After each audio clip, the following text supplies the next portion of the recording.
Hello students, मैं तौफीक खान आपका अपनी क्लास में बच्चों बहुत बहुत स्वागत करता हूं। बच्चों आज हम लोग एक फिर से नई वीडियो के साथ उपस्थित हैं। अंडाणु की संरचना, मानव जनन के अंतर्गत अंडाणु की संरचना हमें पढ़ना है, द स्ट्रक्चर ऑफ ओव्यूल। बात आती है अंडाणु की संरचना। आखिर अंडाणु क्या है बेटा?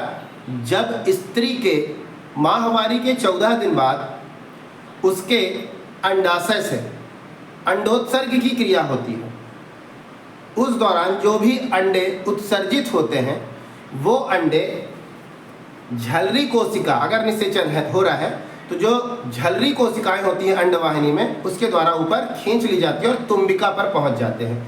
फिर यदि कोई शुक्राणु आ रहा होगा तो वो शुक्राणु तुम्बिका पर पहुंचकर निषेचन करता है।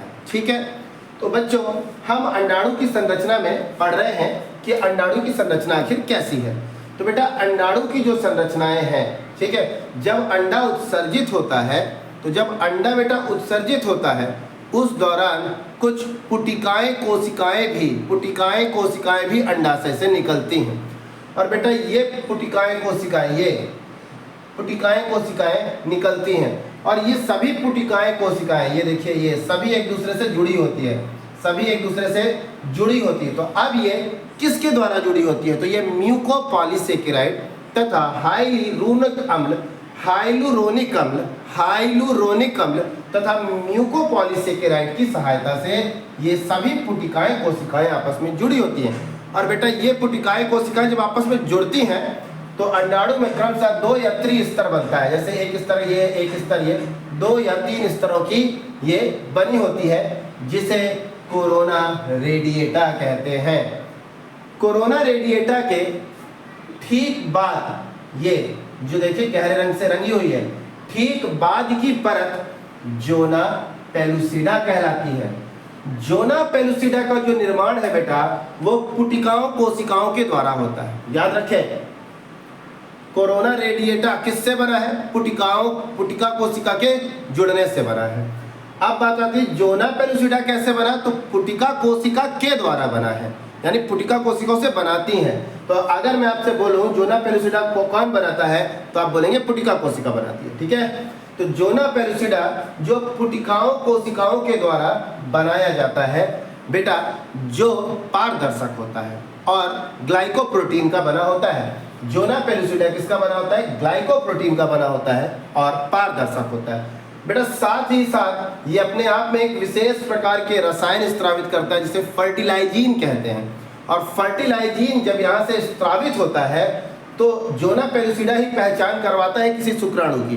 अगर जोना पेलुसिडा के माध्यम से फर्टिलाइजीन नामक रसायन उत्सर्जित हुआ है तो शुक्राणु जो है वो एंटी फर्टिलाइजीन रिलीज करता है। तब ये दोनों यदि मैच करते हैं तब शुक्राणु अंडाणु की तरफ आकर आकर्षित होता है। ठीक है, तो फर्टिलाइजिंग क्या है? शुक्राणु की पहचान करने में सहायक है। फिर जोना पेलुसिडा के ठीक बाद की परत प्लाज्मा झिल्ली कहलाती है, जिसे हम विटेलाइन झिल्ली कहते हैं।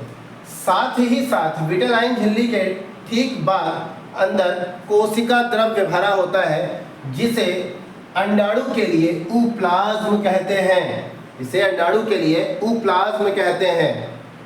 ऊप्लाज्म की परिधीय भाग में, ये परिधीय भाग में जो कि विटेलाइन झिल्ली से सटा हुआ भाग है, एक दानेदार आकृति दिखाई देती है, जिसे ग्रेन्यूल कहते हैं। बेटा जब निषेचन की क्रिया होती है ना, तो निषेचन के दौरान जब शुक्राणु अंदर प्रवेश करता है तो शुक्राणु क्रमशः कोरोना रेडिएटा को, क्योंकि उसमें एक स्पर्म लाइसिन नामक एंजाइम का एक समूह होता है एक्रोसोम में, जिसमें विभिन्न प्रकार के एंजाइम क्रमशः कोरोना रेडिएटा को, जोना पेलुसिडा को भेद के जब बेटा अंदर की ओर जाते हैं, ठीक है, जब भेद के अंदर की ओर जाते हैं तो पूरी की पूरी झिल्ली ऊपर की फट जाती है।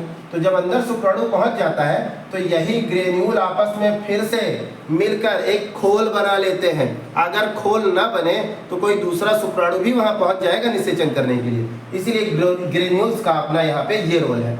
तो ठीक है, देखिए विटेलाइन झिल्ली के ठीक बाद कोशिका द्रव्य पाया जाता है, जिसे अंडाणु के लिए ऊप्लाज्म कहते हैं। और ये ऊप्लाज्म का परिधीय भाग, सबसे बाहर का भाग जो विटेलाइन झिल्ली से सटा होता है, ग्रेन्यूल्स कहलाता है और दानेदार आकृति का होता है। जब निषेचन की क्रिया पूरी होती है उस दौरान ग्रेन्यूल की सहायता से एक कवच तैयार किया जाता है, ताकि कोई दूसरा शुक्राणु केंद्रक के साथ मिलकर निषेचन न कर ले। उप्लाज्म दो तरह से दिखाई देता है, एक जो बहुत गाढ़ा होगा यानी बहुत सघन होगा, अवयव बहुत पास पास होंगे कोशिका द्रव्य के, और एक हिस्सा हल्का सा गाढ़ा नहीं होगा बल्कि वो विरल होगा, फैला फैला सा होगा।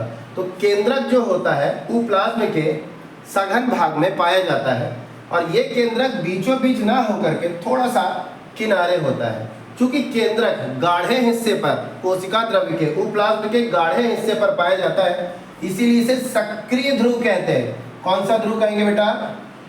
इसे सक्रिय ध्रुव कहते हैं। तथा उप्लाज्म का वह भाग जो विरल है उसे निष्क्रिय ध्रुव कहते हैं। कौन सा? निष्क्रिय ध्रुव कहते हैं। याद रखिए, जब भी कभी कोई शुक्राणु अंडाणु के समीप आता है तो हमेशा सक्रिय ध्रुव की तरफ से ही जाता है अंडाणु के पास, क्योंकि यहाँ से इस अंडाणु के अंदर ये जो केंद्रक है ये इधर समीप है, इधर पास में है, इसीलिए हमेशा सक्रिय ध्रुव की तरफ से ही शुक्राणु आक्रमण करता है या उसके पास संलयन करने के लिए जाता है। अब बारी आती है बेटा केंद्रक। तो केंद्रक जैसे कि मैंने आपको बताया, केंद्रक जो है वो उप्लाज्म के सक्रिय भाग में अर्थात गाढ़े हिस्से में स्थित होता है, और ये केंद्रक भी अगुणित होता है। कैसा होता है? अगुणित होता है, और इसमें भी गुणसूत्रों की संख्या 23 होती है, लेकिन इस केंद्रक के अंदर केंद्रिका भी स्थित होती है। तो बेटा ये थी अंडाणु की संरचना। उम्मीद है ये क्लास समझ में आई होगी। धन्यवाद।